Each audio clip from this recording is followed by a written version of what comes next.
Est-ce que tu bois? Sure. Harmons with. God forgive me. Wickedness.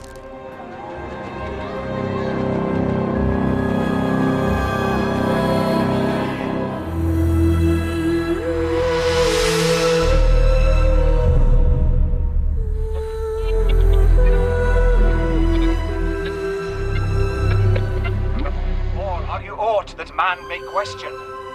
You seem to understand me. By each at once her chappy finger laying upon her skinny lip. You should be women, and yet your beards forbid me to interpret that you are so. Speak if you can. What are you? All hail Macbeth. Hail to thee, Thane of Glamis. All hail Macbeth. Hail to thee. Thank you, lad. Thank you. Corder. All hail Macbeth. Good evening, Mrs. Coppins. Thou shalt be king hereafter. Wickedness. Oh, God forgive me. Perhaps somebody could watch out for the ambulance. Tuckerton. Mrs. Davis. De La Fontaine. Mrs. Davis. It's Father Gorman. Oh, there isn't much time.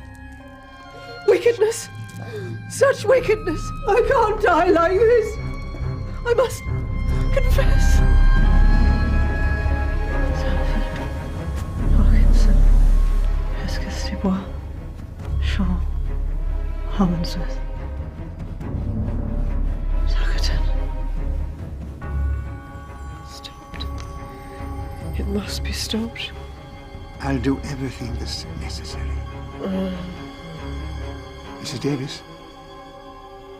Mrs. Davis?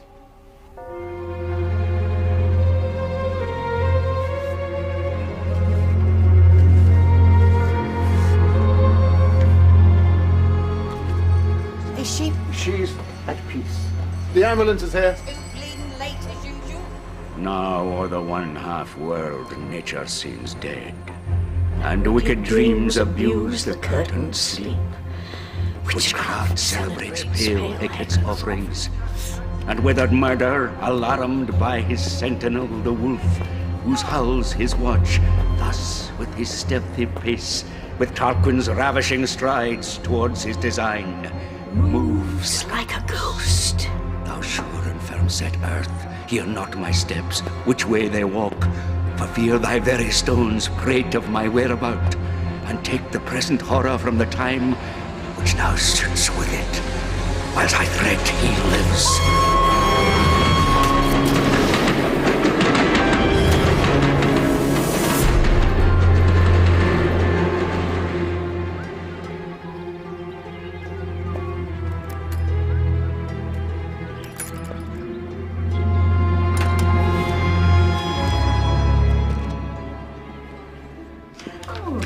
Thank you, Bertie dear.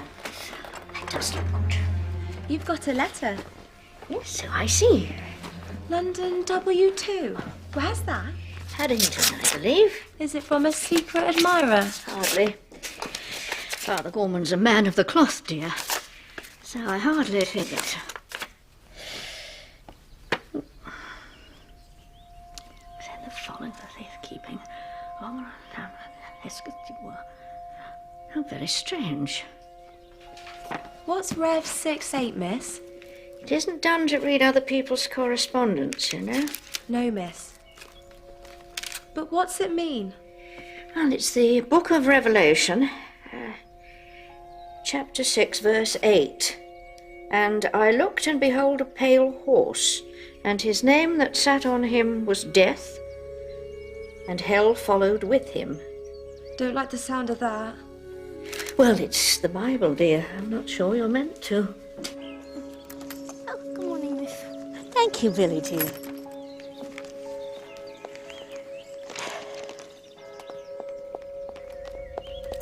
No, that can't be right. There must be a mistake. Miss? Whatever's the matter? Well, it's Father Gorman, the man who just wrote to me. He's been murdered. Inspector Lejeune, I've unseamed your padre for you, from knave to chops. Father Gorman. And? Well and truly coshed. First blow probably killed him, but whoever did it made sure. Nasty business. Nastier than you'd expect for robbery, Dr. Kerrigan? Was it robbery? Well, his pockets were turned out and the lining of his cassock ripped. Well, they couldn't have hoped for much. Parish priest, in my experience, usually poor as... Well, quite. But they battered his head in to make sure. One would like to know why. Anyone come forward? Yes, as it happens, just about to take a statement. Dear Jane, I send the following for safekeeping. Ormerod, Sanford, Parkinson, Hesketh, Dubois, Shaw, Harmonsworth, Tuckerton, Corrigan, Delafontaine. Revelation 6-8 will telephone tomorrow evening and explain. Yours affectionately, Patrick Gorman. What do you make of it? Apart from the biblical reference, I'm not quite sure what to make of it yet. The names don't mean anything to you? I'm afraid not. If I might ask how you knew Father Gorman? We met during the Great War at a convalescent home where I was nursing Sister. He served as chaplain with the 7th Royal Irish Horse. Brave chap. Yes, he was. And when did you see him last? Oh, not for some years, but kept in regular touch. And why do you think he would send this to you? Perhaps he thought someone may wish to take it from him. A list of meaningless surnames?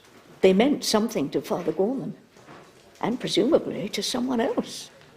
The newspaper said that he'd been called out to attend a dying woman shortly before he was attacked. Mrs. Davis, that's right. You questioned her neighbours, presumably. Her fellow tenants, yes. 23 Benthall Street is a lodging house run by a woman called Coppins. It's just that I know from my own experience that people don't always realise the value of what they have seen. We have done this sort of thing before, Miss Marple. Of course, forgive me. It's just, Father Gorman was such a good man. It's hard to imagine why anyone would want to hurt him, I don't know. Things have changed, Miss Marple. Goodness doesn't seem to count for very much anymore. It's an unforgiving world, and the city is a long way from country life. Of course, it is possible, isn't it, that the dying woman told him something.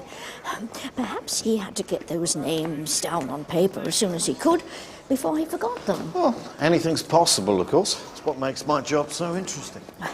I'm sorry to have put you to any bother. No bother at all. Very public-spirited of you to come forward. Father Gorman was a good friend. He should have justice. He will. I promise. We'll find them. Meantime, try not to trouble yourself. No. Goodbye. Goodbye.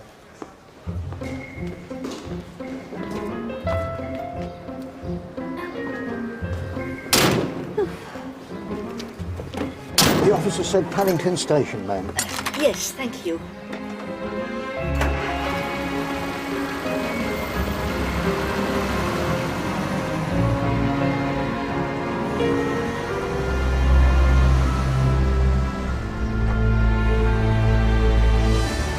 Driver.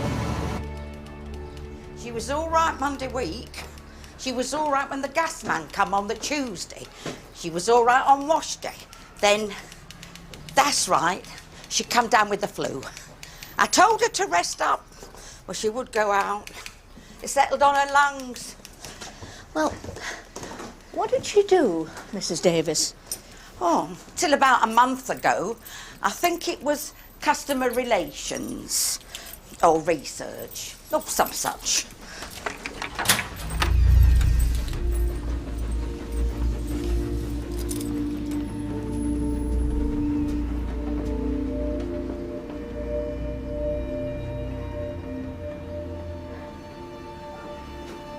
Had she been with you long, Mrs. Davis? About 6 months. Paid her rent regular. Seemed like a nice, quiet, respectable person. Though what more I can tell you, I'm sure I don't know. Not that I wouldn't be willing to help if I could. Oh, thank you, but I do need help. Oh, women know, they feel instinctively so much more than a man can know. Don't you think? When you brought Father Gorman to her, was there anything they said that was perhaps odd to you? Not odd. so much as... I heard her say something about wickedness. Wickedness, did she? Yes. Well, they have to confess, don't they? Romans, before they die. So I suppose that was it. Was she an unhappy woman, do you think? Oh, wouldn't say so. Business-like she was, methodical. But nothing worrying her that you knew of? No, no. No. But there was that one time, well, about a month ago, she was in the hall by the mirror putting a coat on for work. If things aren't all they should be, it's better not to know, don't you agree? I'm sure that's right, dear. Everything I've done has always been perfectly straightforward. I've nothing to reproach myself with. What do you think she meant? I've no idea. It struck me at the time as being a queer thing to say. But people do come out with them. Oh, yes. Yes, they do.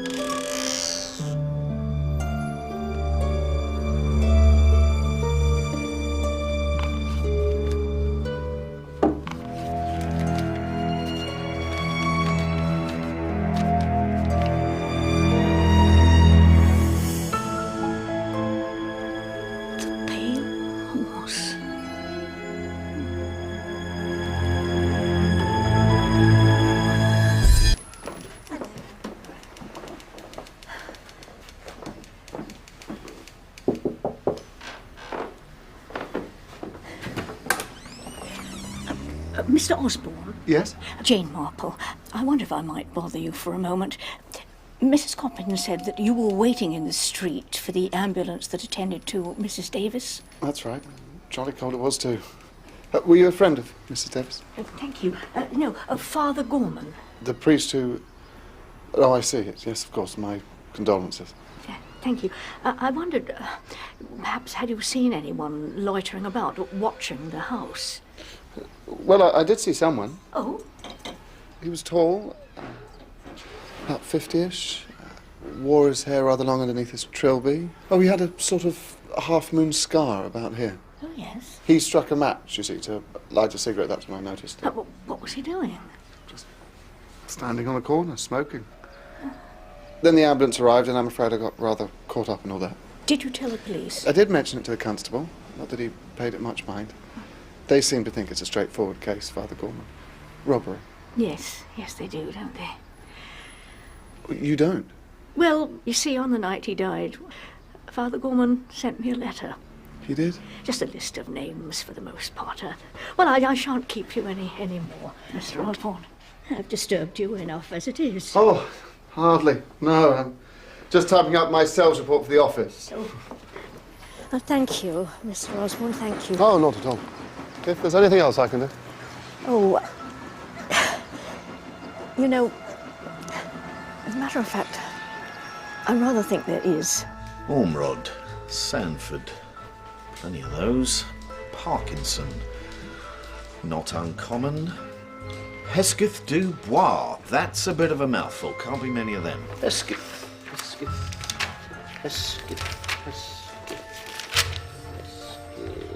Ah, here we are, Hesketh du Bois. Lady, no less. Only one in the book. Outside line, please. Grodner 6457. Engaged. Oh, good afternoon. Is that Lady Hesketh Dubois' house? Yes. May I speak with her, please?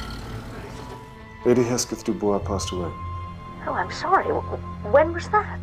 6 months ago, earlier this year. Oh, well. To whom am I speaking, please? This is Mr. Mark Easterbrook. I wonder, could you tell me, do you remember her ever mentioning a place called the Pale Horse in Much Deeping? Not to my knowledge, no. No, I see. Well, I'm so sorry to have troubled you. Thank you very much. Bye.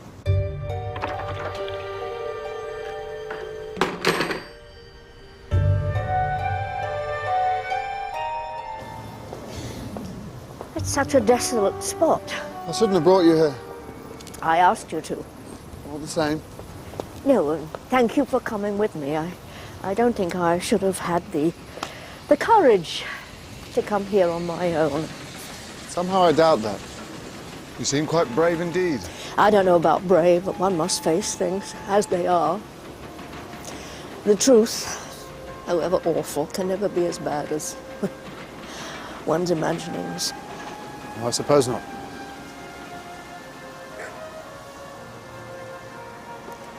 Did you know her well, Mrs. Davis? Only to nod to her in the hall, I'm afraid. She seemed perfectly nice, though. What makes you ask? I just wondered if you'd ever heard her mention the pale horse. A pale horse? No, I don't think I... No, not a pale horse, the pale horse. Can't say as I did.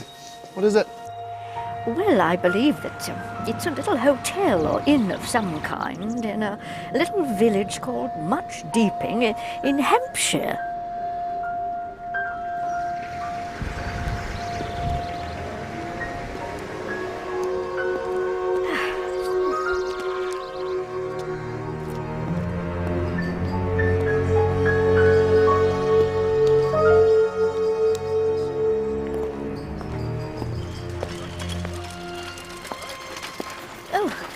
Hello? Hello? Back in there.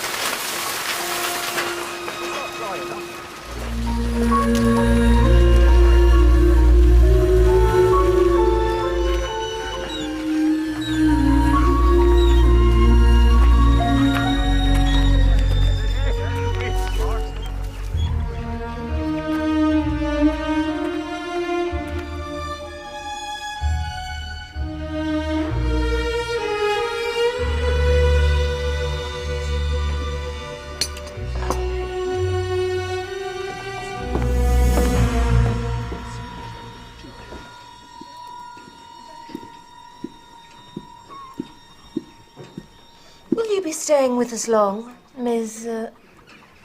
Marple? A few days, I think, Miss... Damn 4 days. You're down for the burning, are you? The burning?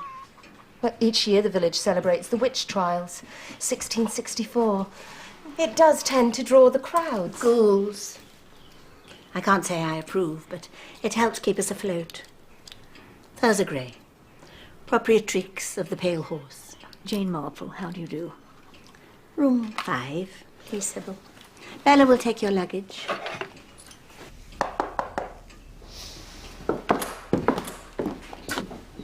Oh, good afternoon, Captain Cottam. Afternoon. Mrs. Cottam. Settling in comfortably, I hope. Oh, yes, quite comfortably, thank you.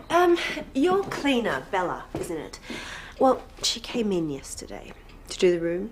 Yes. Well, we had the do not disturb sign on the door, and my husband likes to take a nap between 2 and 4, so if you could... I'll speak to her about it, of course. Thank you.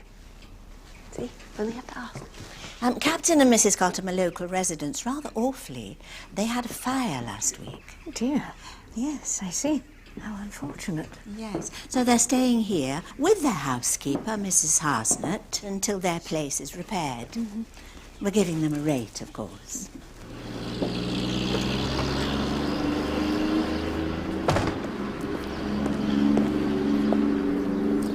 Quite. Mr. Easterbrook? Yes? Lejeune, sir. Frank Lejeune, 617 Squadron. Lejeune? Well, I never. Hello, old man. How are you? Very well, thank you. Well. Good old Frank. So, what are you up to these days? I'm a police inspector. Heavens, there's a thing. For my sins. Well, other people's, sure. As often as not. I read your articles now and again. Oh, do you? I enjoy them very much. It's good of you to say so.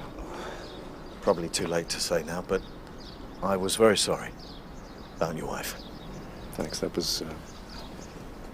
So, what brings you down here? Well, I was hoping to have a quick word with Lady Hesketh Dubois. She does live here. She did? Why? What's all this about? Just following a lead. Well, I'm sure I can tell you what you need to know. She was my godmother. Was? Yes, she died quite recently. Is something wrong? That's what I'm hoping to find out. What brings you to Much Deeping, Miss Marple? I'll Outside of the burning, I'm afraid we have very few visitors these days. Oh, really? It was different in the old days. There was a regular clientele, commercial travellers and the like, but since the bypass went through, I'm afraid we've become something of a backwater. Oh, indeed, that is a shame. Oh, but how did I? Well, actually, the pale horse was a recommendation. Indeed. Might I ask from whom? You might ask. As you wish. Oh, no, please, no, nothing mysterious at all. It's just friend of a friend. I'm afraid when you get to my age, names quite hard to place, Miss Gray. Of course. And it's Mrs. Gray. At least it was. He died. Oh, I'm very sorry. Oh, well. Now, the first sitting for supper is usually at 7:30, though with the burning, this evening we're laying on a running buffet from 7 in the lounge. I see. It's tonight, then, is it? The burning? It is. If there's anything else you require, anything at all, the telephone will connect you with reception. Meantime, I hope you have a very pleasant stay. Oh, I shall. Thank you. Yes, indeed. Thank you.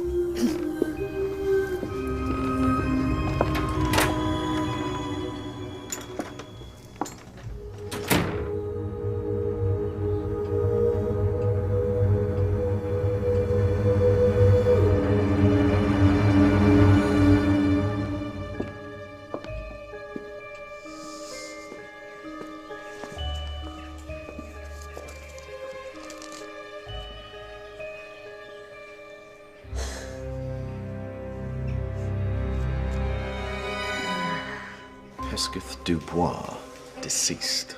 Seriously, Lejeune, do you really think this has a bearing on the death of Father Gorman? Possibly. Supposing that's the connection. What? You mean they're all dead? Shaw, Harmondsworth, Tuckerton. Let us take a few moments to remember Thomasina Tuckerton.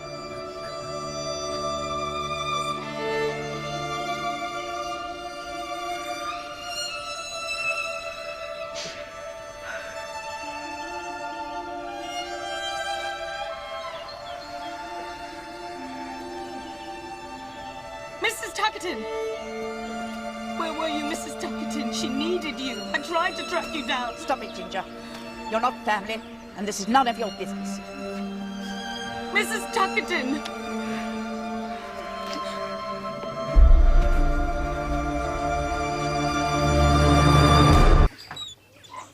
Oh, Miss Marple, what can I do for you? Well, I thought it would be useful to your inquiry to know that Lady Hesketh Dubois, one of the names on Father Gorman's list, died 6 months ago. Of an inflammation of the brain? Oh, you know then? Yes, I know. Rather more to the point, how do you? How do I?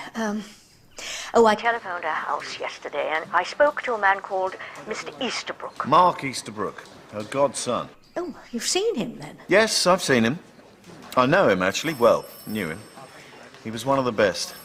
Flew Lancs during the war, which is how we met. I was ground crew, you see. He's a historian now, English folklore. Is he? Oh, is he now? Miss Marple, I understand that Father Gorman was a friend, but this is a police matter. Oh, yes, absolutely, Inspector. It's just, she was a woman of means, I could imagine. Considerable means. Now, really, I must get on, and please, if there are any further developments, I will let you know.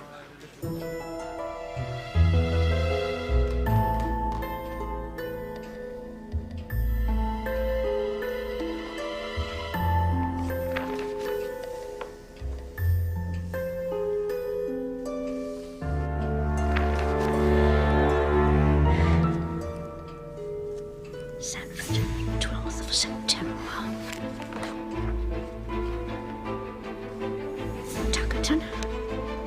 Is there something I can help you with? I was just wondering how busy you were in the spring. You were thinking of coming back so soon. Well, it is such a lovely spot, even at this time of year. Oh, we like it. Yes. Have you been here long, Miss Stamforders? Yes, we've been here 8 years. Thursday and I bought the freehold in April, 47. We'd seen it the previous year on a walking tour. Really, did you? But at the time it wasn't for sale. Do you think it would be beyond the realms of possibility that I might get a drink? Is Mrs. Gray not in the bar? Not unless you've cast an invisibility spell on her. Apologies.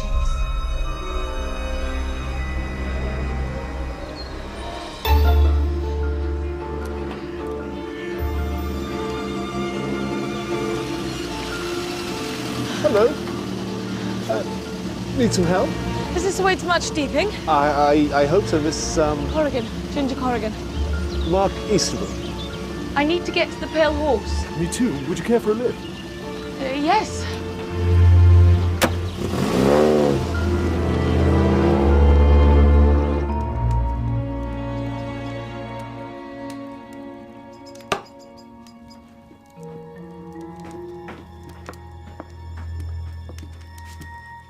I'm afraid Mr. Venables can be something of a tartar if he doesn't get what he wants exactly when he wants it. I expect it's on account of his polio. It's something I can get you. Yes, a blackcurrant cordial would be nice, thank you. Damn it, Cotton, I've warned you before about your bloody animal. All right, steady on. Good dog shot. I tell you, if I see it sniffing around my place again, I won't be responsible. Like you wouldn't be responsible for the fire at my house. What the bloody hell are you talking about? I'm not going to sell, I told you, no matter what tricks you get up to. What are you talking Come about? on, you might have money, Venables, and good luck to you, but it doesn't mean you can have any damn thing you want. All I'm saying is I wish you'd keep your bloody dog under control. Stupid bitch is a menace. Look, I know you've had a few, but would you mind watching your language in front of my wife? My apologies. Quite. Mrs. Harsnett not joining you for a constitutional today?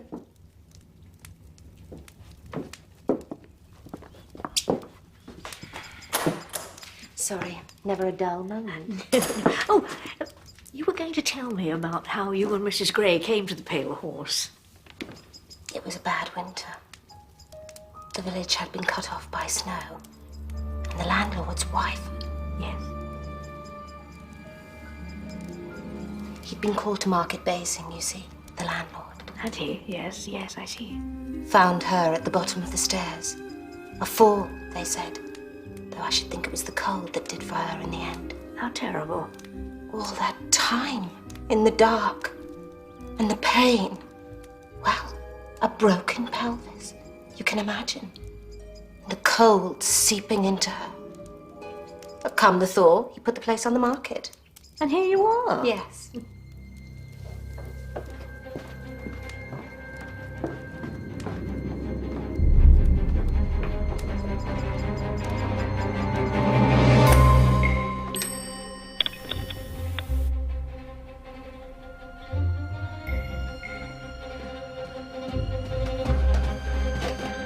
Hello? Mr. Osborne? Yes?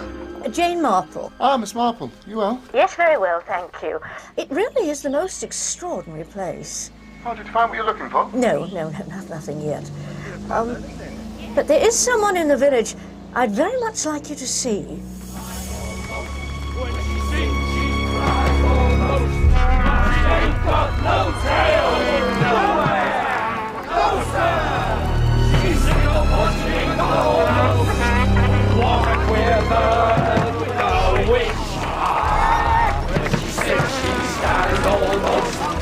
Quite something, isn't it? Yes, it is. Quite something. Mr. Easterbrook, Mark Easterbrook. Jane Marple. How do you do? May I introduce Miss Corrigan? Ginger, hello. It's my first time in much deeping. Thrilling, isn't it? Rupert Cottam, how do you do? Hello, how do My you wife Kanga. How do you do? Housekeeper, Lydia Harsnett. Hello, how do you do? Do you live in the village or are you just down for the burning? Locals, albeit displaced ones. We had a fire last week, so we're billeted at the inn. Oh, poor you, how bloody. The wealthy widow Goody Khan! 3 past husbands! Yes! Where are they?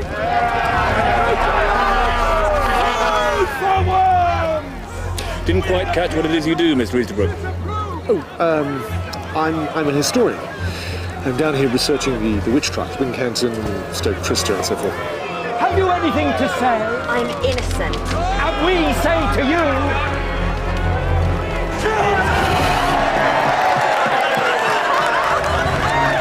There's a brass in the church you might care to see, Mr. Easterbrook.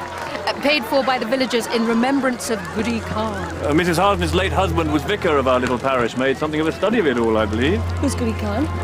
Well, it's Goody Khan, whose memory the villagers are honouring tonight. The witch? She was accused by the squire of having unnatural traffic with the devil. She was. Although, in truth, I think the squire was really after her land. She was tried, found guilty, and hanged. From the old willow tree, over there. Burned to the stake, surely. Actually, Miss Corrigan, the vast majority of witches were hanged. And it wasn't the clean drop used nowadays, I can tell Really, you. Rue, must you? Don't know if you've ever seen anyone being throttled. Might be about to. Not a pretty sight, all I was going to say. Cripes. Well, people still say that good old Goody is making her way home at a cock's stride. And that when she reaches the farm, the whole village will go up in flames.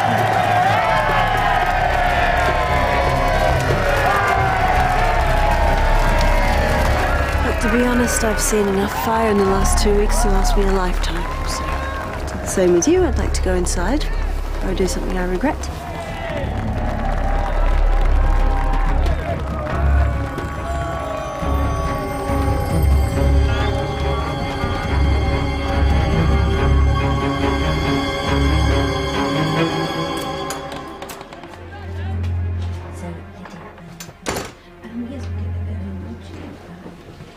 Good night. Oh, good night.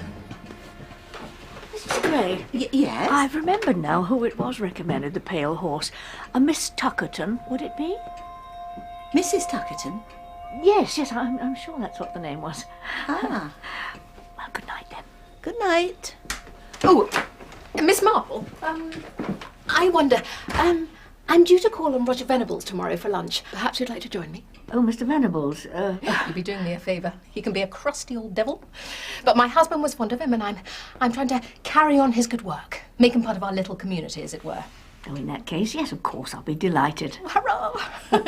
I'd be grateful if you didn't mention it to Captain and Mrs. Cottam. They don't really get on with Mr. Venables. Oh, so I gathered. They wouldn't really like it if they thought I'd been fraternising. Of course, of course. Good night then.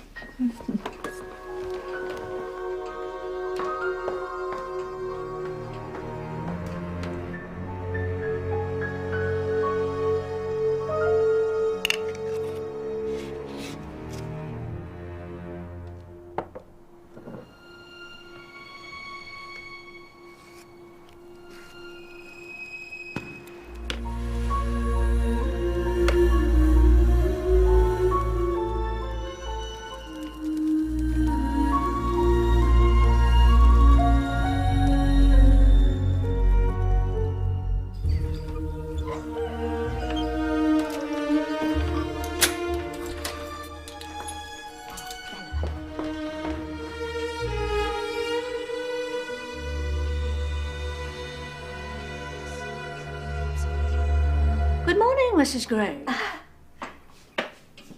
I think perhaps you have some gift for clairvoyance. Oh, no, nothing so exotic, I'm afraid. Just a clean sense of smell. Well, unless I'm much mistaken, that's eau de nuit you're wearing?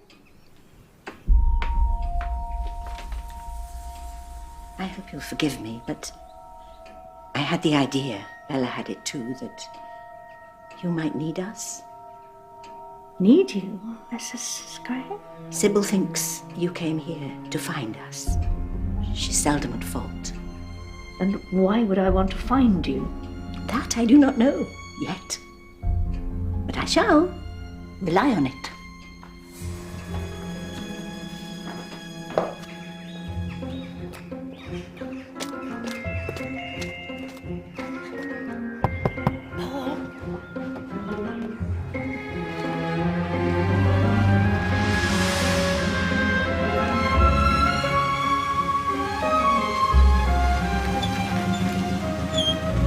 Last night at the burning, you're sure it was him, Mr. Venables? Yes. Well, heaven knows what he's done to himself since. Oh, the wheelchair. Huh? You know, from all I can gather, he's been unable to walk for some years. Really? You sure? I could have sworn that was the man I saw. Could you have been mistaken, perhaps? I could have. It's possible. Unless he has a twin brother, now that would be an answer. In fiction, perhaps, but in real life it doesn't happen, you know, it really doesn't. No. I expect not. I'm sorry. I can't help but feel like I've wasted your time. Oh, no, please, don't think that, not at all. Your Father Gorman. Someone should answer for it. They will. They will. And I think it's possible that Mrs. Davis may have visited the Pale Horse. And what makes you think that? I found a list of names which matched those sent to me by Father Gorman, concealed in one of Mrs. Davis's shoes, of all places. Miss Marple, that's evidence. Oh, it is, Inspector. But more importantly, that list was written on headed notepaper from the Pale Horse. Please. Don't tell me you have taken it upon yourself to go down there. I'm afraid that would be an untruth. But you see, the names on Mrs. Davis's list have dates beside them which match certain entries in the hotel register. Do they? Well, I certainly think you might be onto something. Would you think so? I do, but please, do nothing further. Well, I'm sorry, Inspector. It's a very bad line. I didn't quite catch that. Oh, well, there go the pimps. I haven't any more money to put in.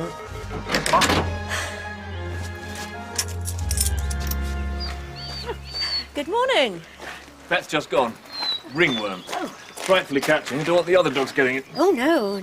All yourself. This wretched stuff makes the fur fall out, leaves a bare patch for a bit. But it'll soon grow back, won't it, old dog? Ready for the off? Oh, yes, indeed. I'm going to show Miss Marple round the church. Ah, very nice too. Yes. Have you worked long for Captain Cotton? 2 years, nearly. After my husband died, they were kind enough to offer me a position.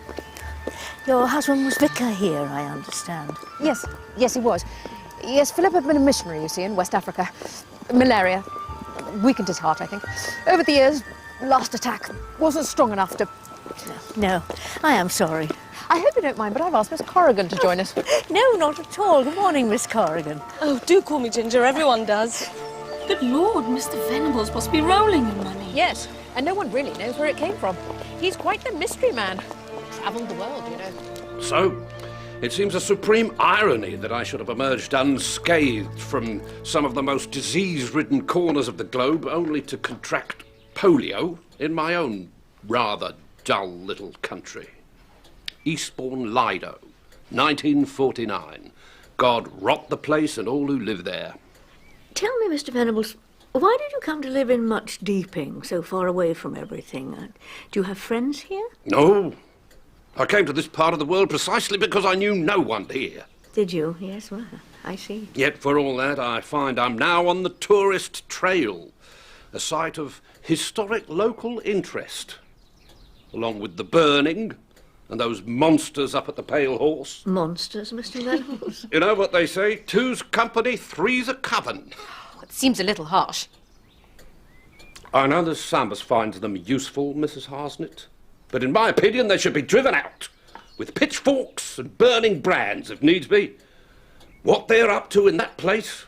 What are they up to? Wickedness. All manner of black devilry. Of course, I was brought up with the devil. Believing in him, I mean. And, you know, he always did seem to me so silly. With hooves and a tail. Capering about like a ham actor. Call me old-fashioned, but I really can't go along with this modern playing down of evil as something that doesn't really exist. Wouldn't you agree, Miss Marple? Oh, yes, indeed I do. And evil is powerful, sometimes more powerful than good. It's there. It needs to be recognised and fought. Fought, Miss Marple. Otherwise, we go down to darkness. Last night, Miss Marple, did I hear you right? What's that then? You told Mrs. Gray you knew Mrs. Tuckerton. Wouldn't be an Amelia Tuckerton, would it? Stepdaughter by the name of Thomasina. Possibly. As I say, she's just a friend of a friend. Why? I worked with a girl at the gallery called Thomasina Tuckerton. Tommy Tucker, we called her. Oh, well, it might be. Very well might be. You must ask her. No, that's impossible, I'm afraid. Tommy died 2 weeks ago. Oh, I'm sorry. And only a few weeks before, she'd been so happy. John had asked her to marry him. And she'd accepted him, yes, I see. We thought it must be some sort of nervous alopecia, but she just got weaker. What did the doctors diagnose? They didn't know. She was just so alone.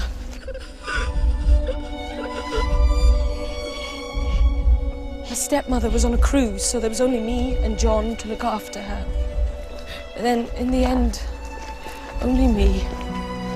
She didn't want John to see her like that. Where's her father? Oh, he died himself less than a year ago, not long after Tommy's 19th. I finally ran her stepmother to ground in Rio. It was all I could do to persuade her to come back for the funeral.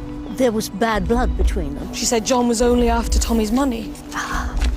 She was a wealthy girl. Oh, she would have been.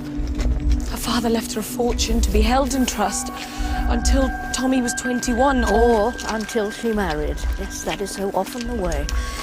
It goes now, I suppose, to the stepmother. Yes. Yes. That, too, is so often the way. There you are. I was wondering where you'd gotten to. Why? What's to do?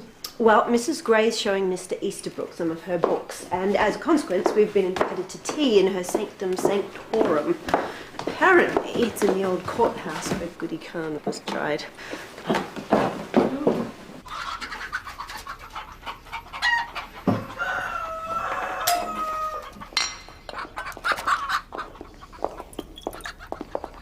Goodness, what a lot of poetry you keep. Can't say I care for hens.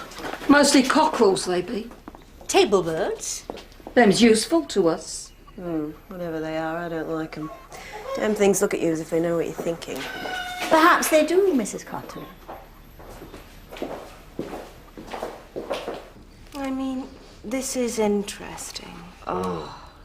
Yes, this is powerful.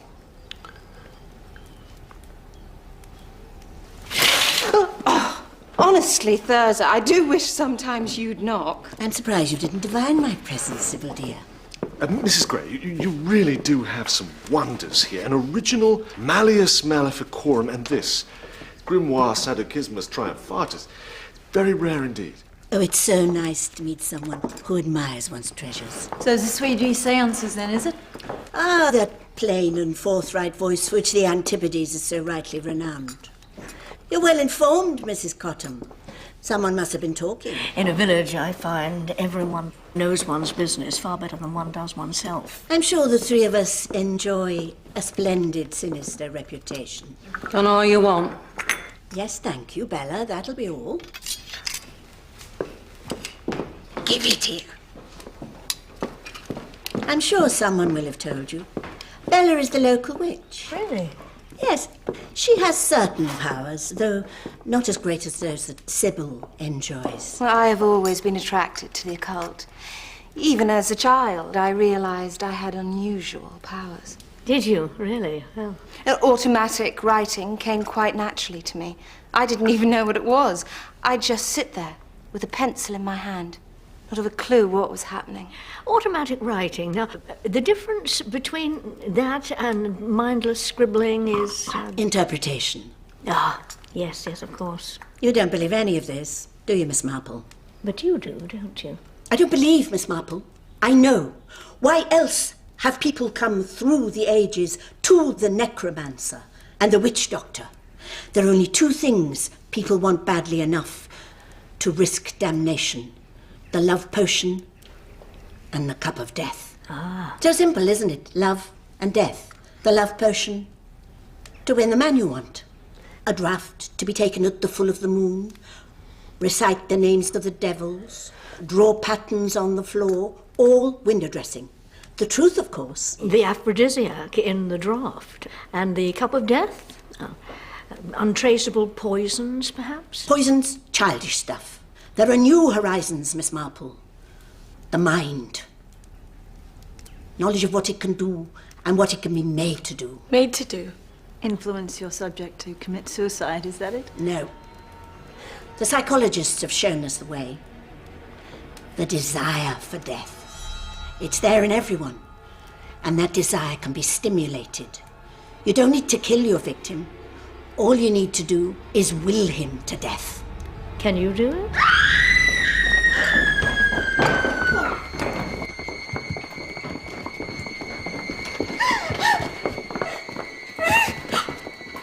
Kanga!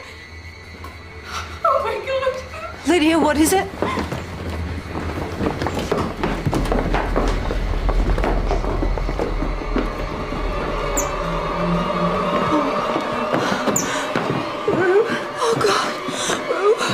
What's wrong with him?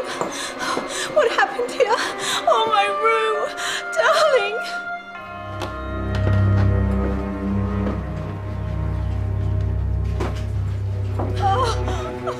Excuse me, sir. Good heavens, Lejeune.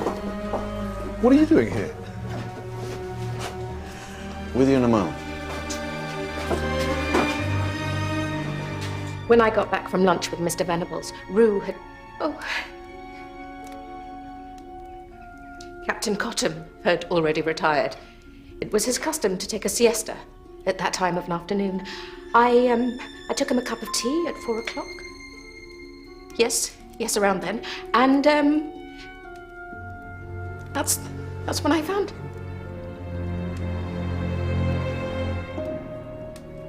Rupert was in the garden with the dog. That was the last I saw him. He was so full of life. We were so happy. And I wasn't even there. I wasn't there.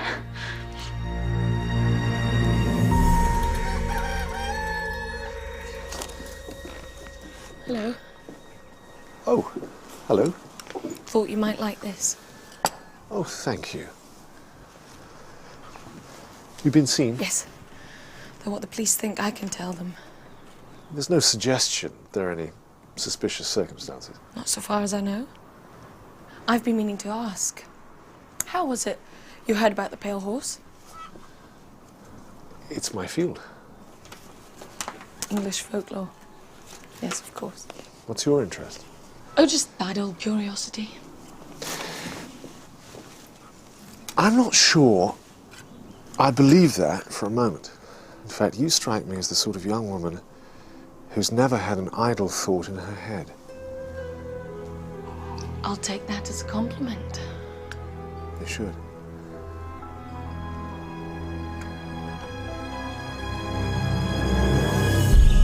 I thought it best we meet somewhere where we could talk in private. Now, I've asked the local pathologist to pass his findings on, but first impressions are Captain Cottam died of natural causes.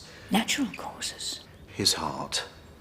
It would appear he'd been exerting himself, after a fashion. I understood he'd gone for an afternoon nap. It's possible he may not have been having 40 winks by himself. Oh, If yes, you- well, I see. I must say, I thought there was rather more to their arrangements than simple housekeeping. And Mrs. Cottam party to it, would you think? I would think so, wouldn't you? Goes on, Miss Marple. You only have to read the Sunday papers. But it doesn't mean there's anything sinister about it. Look, I'm sorry. I know you've the best of intentions, but the long and the short of it is, I can't go poking my big London nose into Hampshire police business because you've got a feeling it isn't done. No, of course. Mind, you could have knocked me down with a feather running into Mark Easterbrook against the suit. I'll admit it's a rum go finding him down here. Not that I'm suggesting he was involved with what happened to Father Gorman in any way. No, of course not. But it is a long while since you've seen him. The man you knew. He does seem changed. But he's more caused than most. Maybe since Isla. His wife. Whirlwind romance, head over heels. Whisked her off to Italy for a honeymoon, Amalfi Coast. Car accident. Brakes failed. She was killed outright. I imagine Mr. Easterbrook was lucky to survive. She was with a friend. Ah. Local police tried to pin it on Mark, of course, jealousy, but it didn't stick. Anything in it? I'd have sworn not, but given the right circumstances, who knows what a chap might do. Tell me, Inspector, have you ever heard of a physician called Sir William Dugdale of Harley Street? He's a nerve doctor, isn't he? So I believe. Yes, we use him sometimes if one of our men goes down with a bad case of the jitters. Why? What about him? Perhaps you might like to ask him about one of his patients, name of Venables, Prize Court. Much deeping. Bye, Miss Marple. Goodbye. Miss Marple. Oh, Miss Corrigan. You said evil had to be fought. Otherwise, we'd go down to darkness. Did you mean it? Every word. Is there something you'd like to tell me, perhaps? Yes. About your friend, is it? Tommy Tuckerton. You're worried that her death was perhaps not entirely a natural one.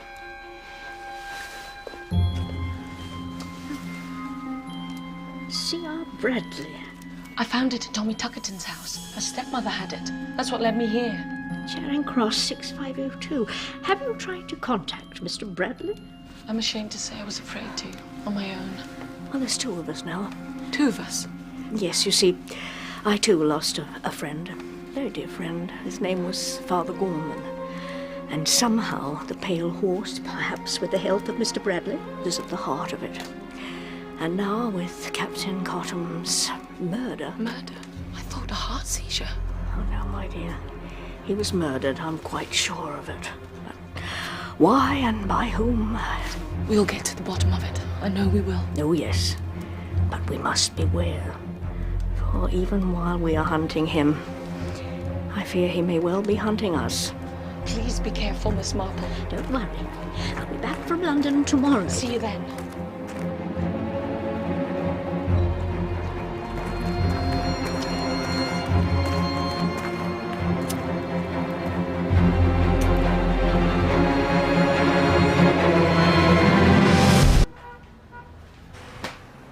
Oh, dear lady. How may one be of service? Oh, thank you. Well, I'm not sure how this is meant to work, Mr. Bradley. I suppose the first thing to ask is how much? Dear me, I see. Yes. That's not how we go about things. Dear me, no. No, we haven't introduced ourselves yet, have we? I don't think I ought to give you my name. Oh, cautious. Yes, I like that. Yes, admirable quality. But I think we may allow ourselves a moment's candor. Who has it sent you to me? Let's just say a friend of mine has a friend who has a friend. Quite. You know my calling, I presume. Turf Commission agent. Interested in horses, perhaps? Betting? Any particular horse you had in mind? A pale horse? Very good. Excellent. Oh, you yourself, if I may say so, seem to be rather a dark horse. Let me assure you that there's no need for any anxiety. I'm a lawyer myself. Disbarred, I understand. Unfairly, of course. Just so. But disbarred or not, I do know my law. And everything I recommend here is perfectly legal. It's a question of a bet, you see. A bet? That's right. A man, or in your case, mutatis mutandis, a woman, can bet on anything he pleases. Whether it will rain tomorrow, whether the Russians can send a man to the moon, or whether Mrs. X will die before Christmas. You follow? Look, correct me if I'm wrong, but I keep thinking I saw you at Kensal Green Cemetery the other day. You did. I would have mentioned it myself. But running into you again, I didn't want you to get the idea I was some kind of oddball, following you. What were you doing? I was visiting my late godmother, Min, or more properly, Lady Minerva Hesketh Dubois. She died earlier this year. Let's assume a hypothetical case. Someone would like to know when Great Aunt Eliza is going to die. Eliza could live on, pepped up by doctors for another 10 years. Would you be delighted, of course? You're fond of the old girl, but how useful would it be to know? You follow?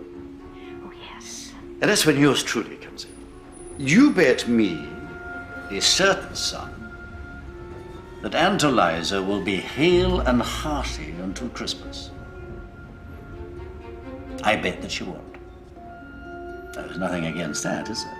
She was a decent old stick. Good innings, mind. 71. But she went through it, poor thing. I mean, it was quick as you like, but all over in a week.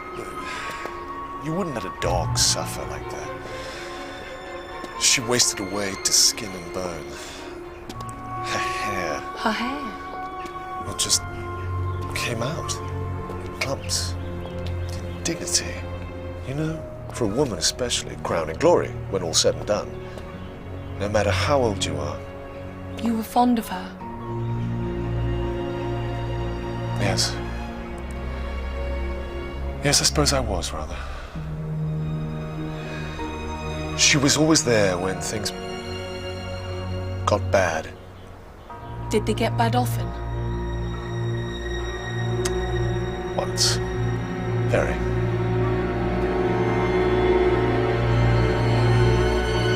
We draw up a contract, sign it. I give you a date. I say that a fortnight from that date, Aunt Eliza's funeral service will be read. You say it won't. Supposing you lose. Well, I pay up, naturally. And if you lose... Supposing I don't pay up. I really shouldn't advise that. I'd like to think about it. Of course, by all means, yes. Never rush into anything. No, if you decide to do business, you come back and we'll go into the matter more fully. No hurry in the world. No hurry at all. Where does the pale horse fit in? More things in heaven and earth, Horatio, than are dreamt of in you. Don't ask me how they do it, I don't know. But rest assured, whatever it is they do, it works.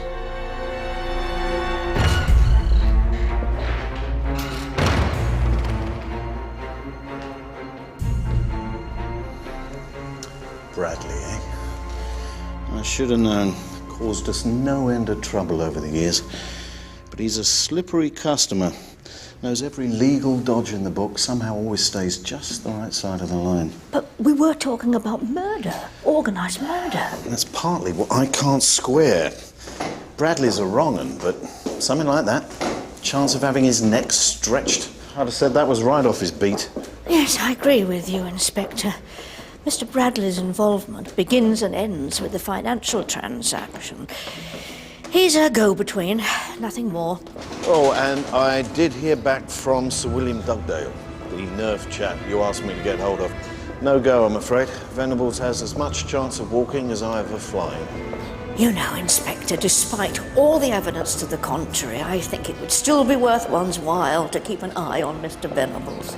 Really? Oh, yes, I would go so far as to say he may well be key to unwrapping this whole affair. There are dark forces at work here, Inspector. They must be forced into the light. Somehow I don't like the sound of that. Whatever suspicions you may have, you must leave things to the police and not take any action of your own. No, of course, Inspector. No, you're right. I wouldn't dream. Dear me, no.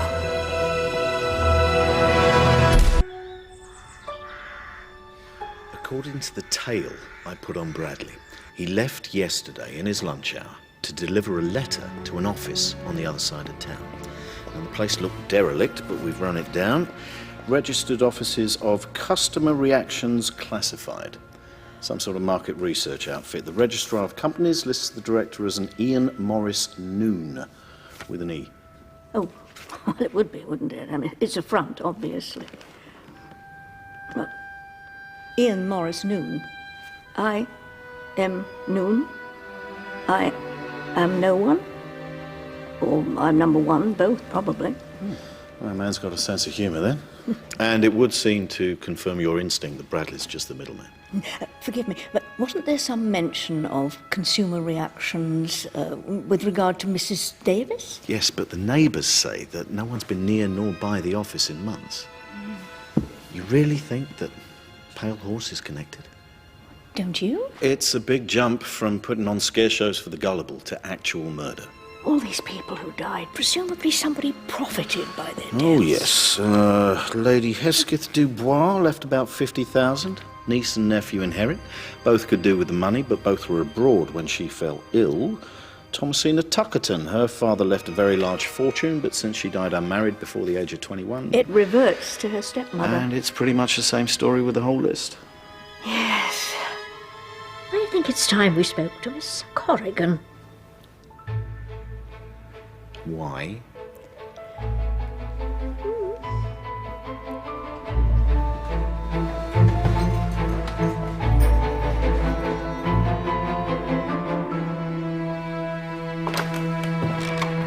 Good heavens. What are you doing here?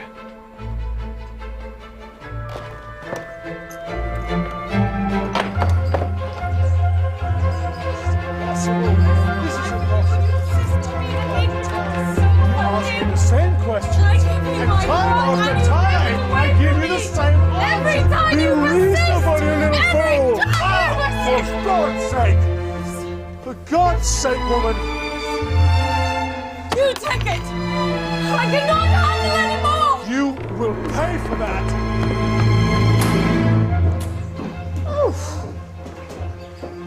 Oh, Miss Corrigan, I thought you were here till the end of the week. Fred have been called back to work. An emergency at the gallery. Oh, I am sorry. I shall be sad to see you go. Your bill, Miss Corrigan. Thank you. Mrs. Gray, I wonder, could you do me a favour? While packing, I noticed I seem to have misplaced a glove. Brown suede, the left, if you should I'll have... send it on to you. Well.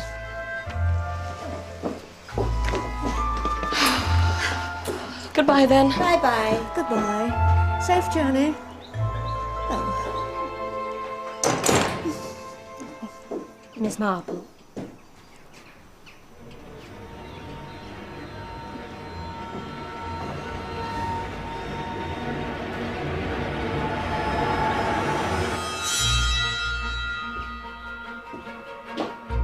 Well. Now, try not to worry. These things happen. If she won't play fair, well, you're not really left with much of an alternative, are you? Obviously, with the time factor, that will have to be reflected in the size of the bet, but you just leave that with me. Thank you. No, thank you.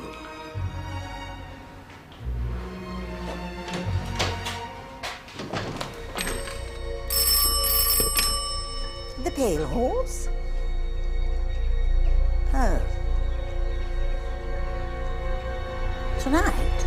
I've had the preliminary findings on Captain Cotton through. Doesn't look to have been a heart attack after all. The pathologist says he's never seen anything like Cotton's insides. It looked as though he drunk about a gallon of drain cleaner. Morning. Oh, great heavens. Of course. Yes. Oh. Now I see.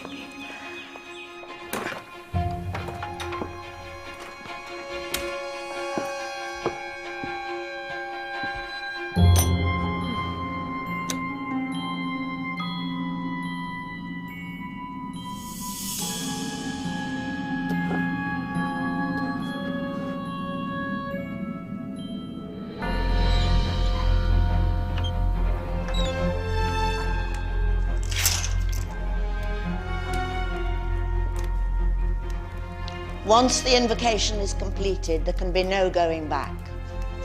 Death will have its dominion. You are resolved. Very well.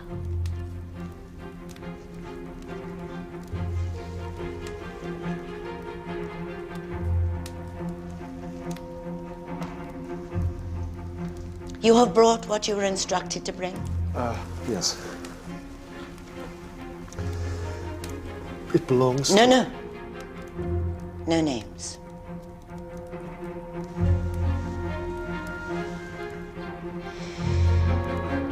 Oh, yes.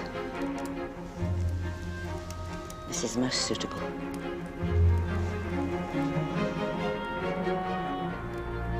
The physical emanations of its wearer are very strong.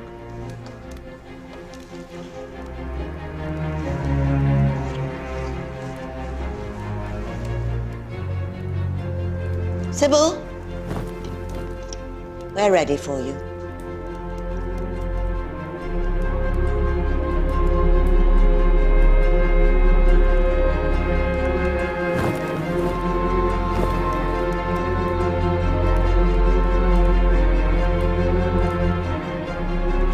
I must impress upon you the necessity of remaining absolutely still. I am summoning forces into this room, dangerous to those who do not know how to control them.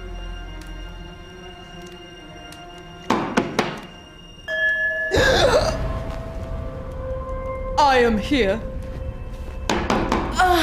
Is that you, Macandal? I am Macandal.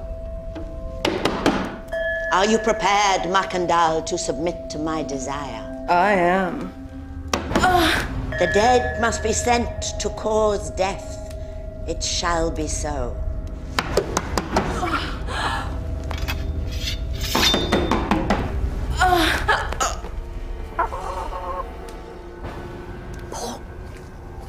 Paul. Well, did you get a look at his legs? No, I didn't, but I think I know how he's been doing it. You do? Yes, let's just watch for a while.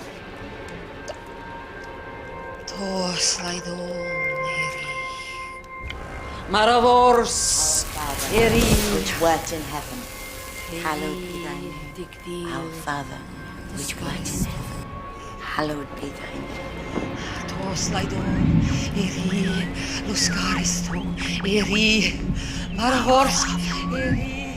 Which wert in heaven, hallowed be thy name. You are set free to be at one with the owner of this glove. Only death solves all problems. Only death. There is always a weak spot. The tissues of the body obey the mind. Tissues. Flesh. Towards death. Towards death the conqueror. Death soon. Death the conqueror. Strength. Very, very soon. Death. Death.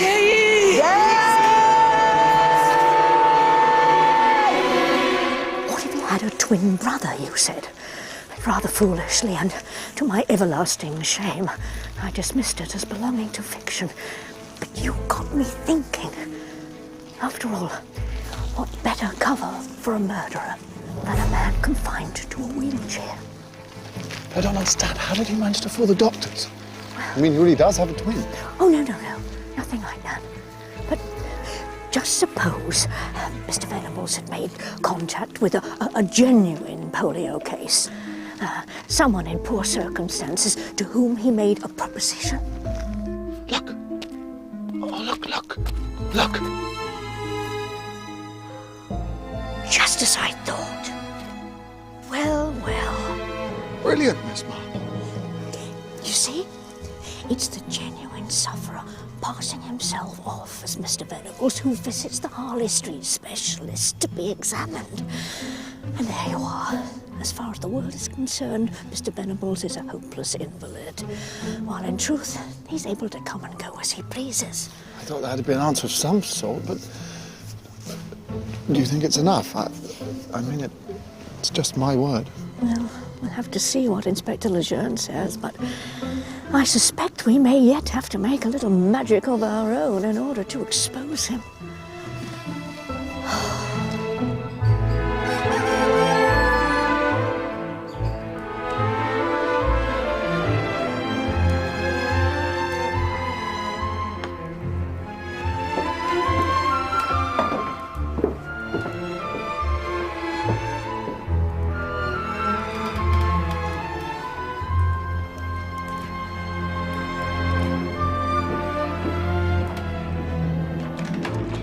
a moment. Ooh.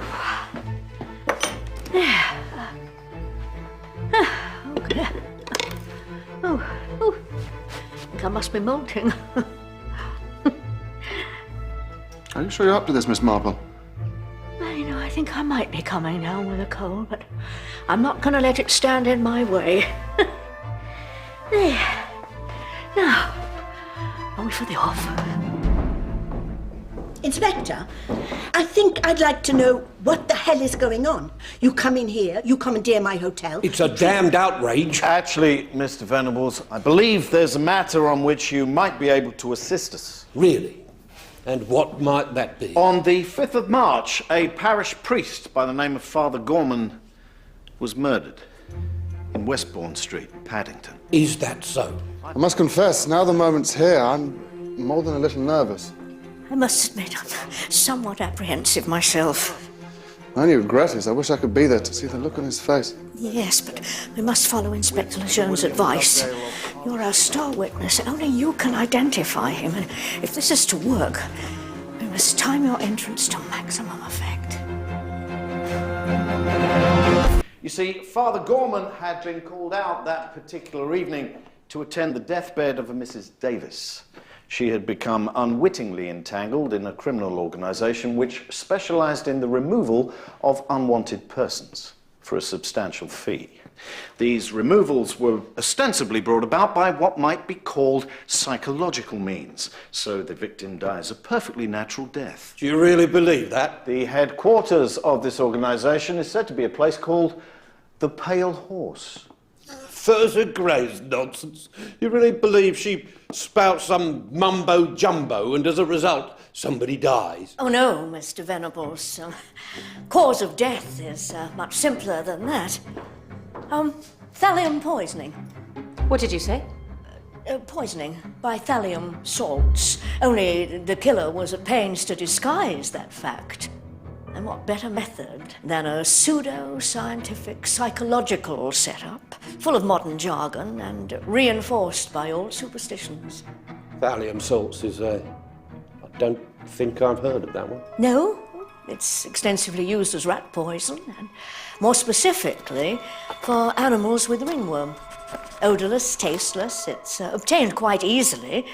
In fact, I think that Inspector Lejeune retrieved a jar of it from your house only this morning. I know nothing about that. Nothing at all. Oh, your enterprise is very well organised, Mr. Venables.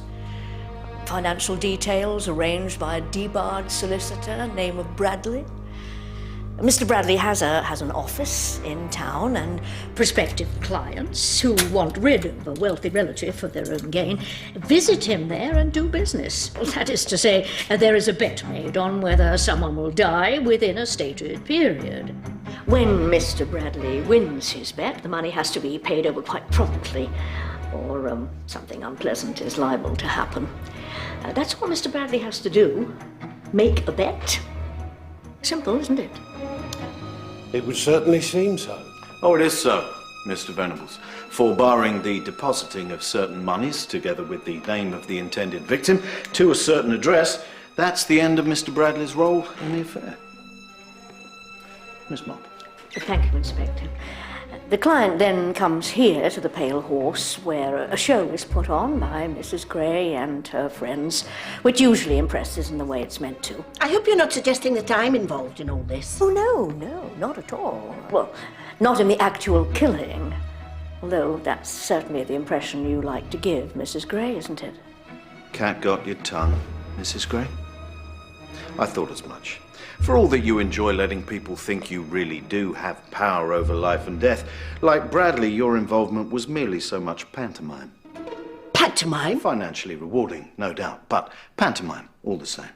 How dare you? Oh, I dare.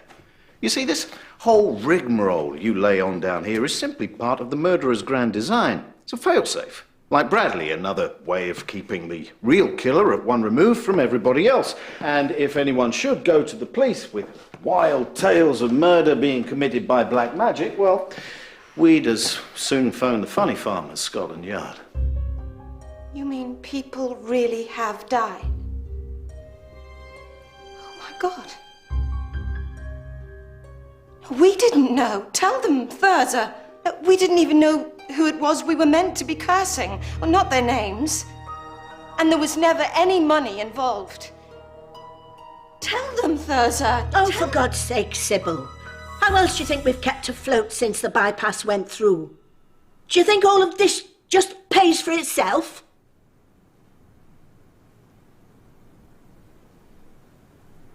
But I just thought it was a bit of fun. Fun, Miss Stamfordis. And now to the simple facts behind the scenes, as it were. Certain women, to the best of their knowledge, bona fide employees of a consumer research concern, are sent by the anonymous head of the enterprise to canvass a particular neighbourhood with a questionnaire. What bread do you prefer? What toilet articles, cosmetics do you use?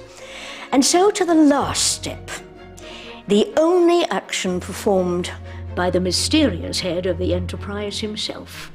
He may pose as a plumber, electrician, a workman of some kind in order to gain entry. But whatever his role, his object is simple.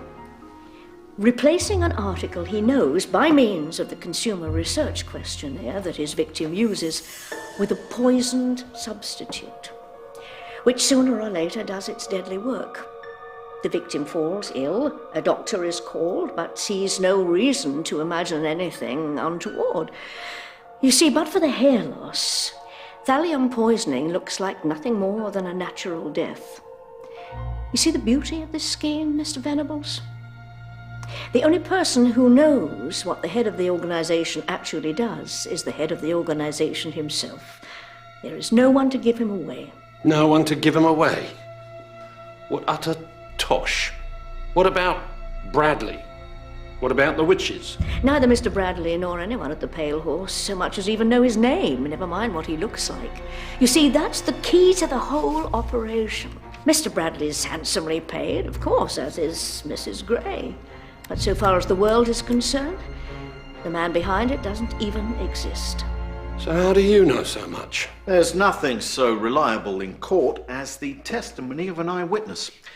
For example, Mr. Venables, this gentleman here is willing to swear he saw you following Father Gorman on the night of the 5th of March. I did see you. I described you exactly. Didn't I, Miss Marple? Yes, you did. Rather too exactly, perhaps. Because I'm afraid you didn't see Mr. Venables that night you were waiting for the ambulance. What? Let me introduce you, Mr. Venables, to Mr. Paul Osborne, late of Benthall Street, Paddington.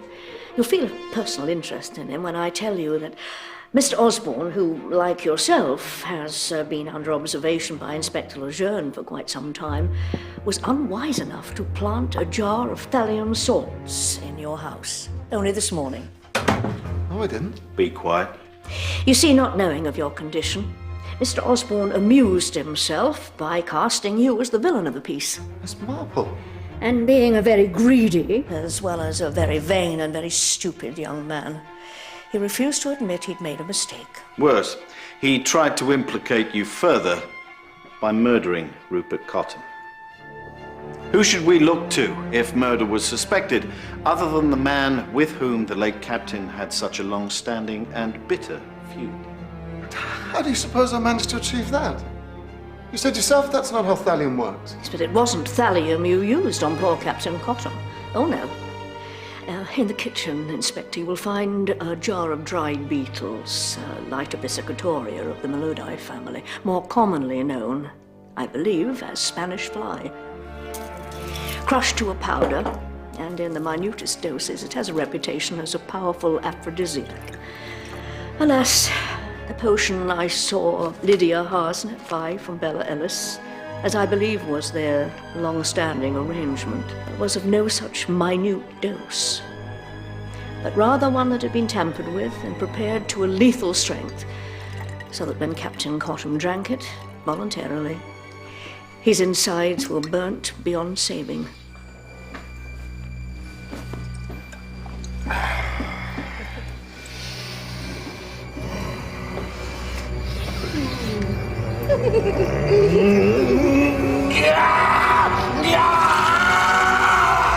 that not the case, Mrs. Harsnett?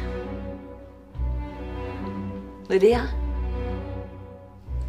Kanga, I'm so sorry. Rue insisted. We'd used it before. Well, you know we had. You wicked boy! How could you? Even then, one couldn't be sure that Paul Osborne was the brains behind it all. The mysterious head of the enterprise. Not without saying how he was going about it. So, we asked Mr. Easterbrook to commission a little murder of our own. As Inspector Lejeune says, there's nothing so reliable as an eyewitness. Miss Corrigan? This brave girl put her life at risk. Is this the man who came to your door this morning to read the meter? Yes. That's a lie. It's her word against mine. You've not one whit of proof. Oh, we have. Officers were watching Miss Corrigan's flat. You were seen entering and leaving the building. You're lying! If that were the case, you would have arrested me there and then. And Miss giving you a chance to plant thallium salts at Mr. Venable's house? Miss Marple thought you might go for it. And you did. Hubris, Inspector. The arrogance of a murderer who's escaped justice for so long he thinks no one will ever catch him. You have no idea what you're talking about. Oh, perhaps you're right. Perhaps it was another Paul Osborne who was imprisoned at the age of 12 for murder, having poisoned his stepfather. Too young to hang, he was detained at His Majesty's pleasure until he was deemed cured and ready for release. But he was not cured, for there was nothing wrong with him in the first place, beyond a greed for money and a propensity for wickedness. And for that, I'm afraid, there is no cure. Save one. You dare to call me stupid. If you knew, if you had any idea what I've done. Oh, I know what you've done, Paul. You killed Father Gorman.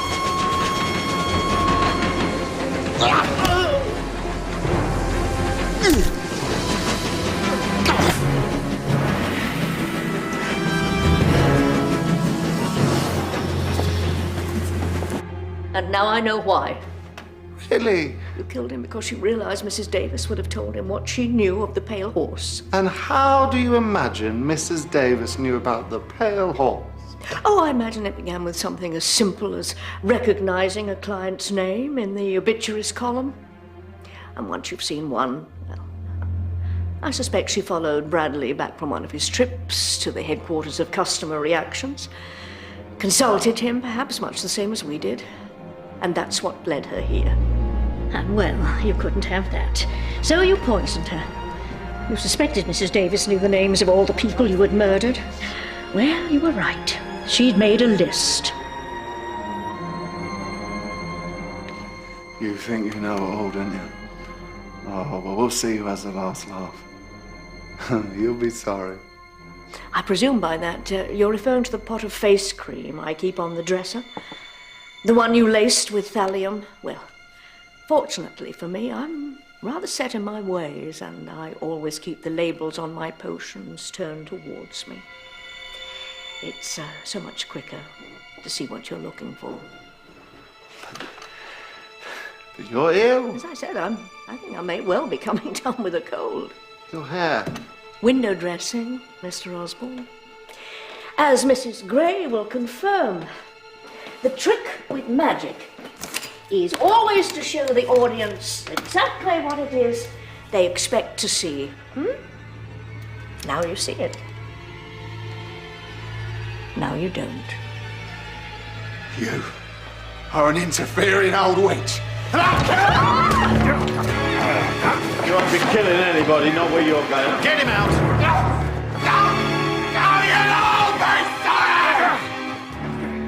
Not as sorry as he'll be, I fancy. My apologies, Miss Marple. No, Inspector. Not at all. Oh, you know, I rather think I'd like a brandy. I'm astounded, Miss Marple.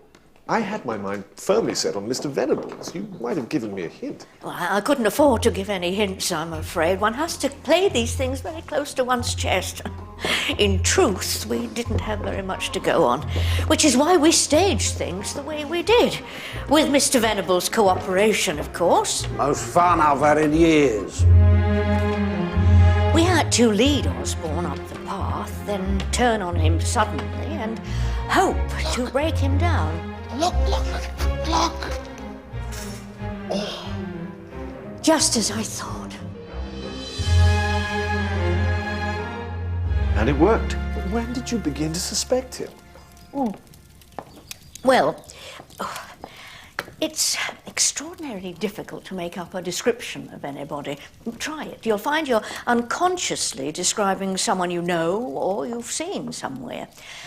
I'd say Osborne saw Mr. Venables sitting in his car one day here in Much Deeping and was very struck by his appearance. But of course, if he'd seen him that way, he wouldn't have known he was confined to a wheelchair. And what about Thirza Gray's part in all this? Sybil Stamfordis and Bella. I wouldn't worry too much about them, Mr. Venables. I shouldn't be surprised if some dark and moonless night they just mounted their broomsticks and slipped quietly away. Cheers.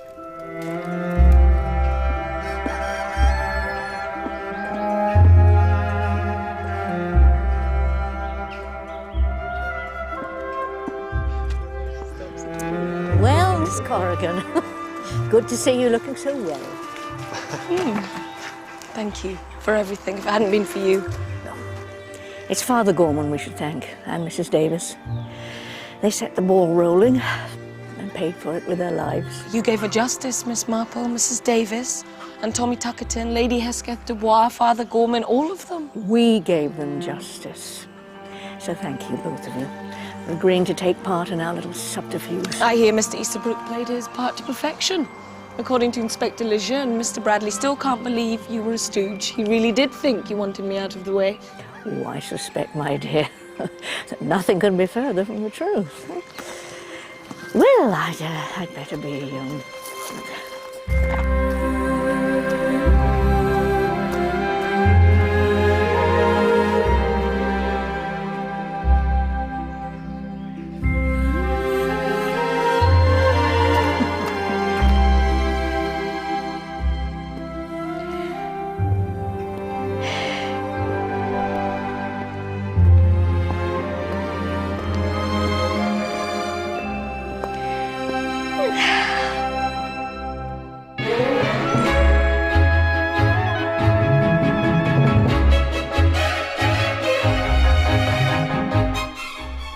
Series 1 to 4 of Agatha Christie's Marple, starring Geraldine McEwen and Julia Mackenzie, is available now in a DVD collection.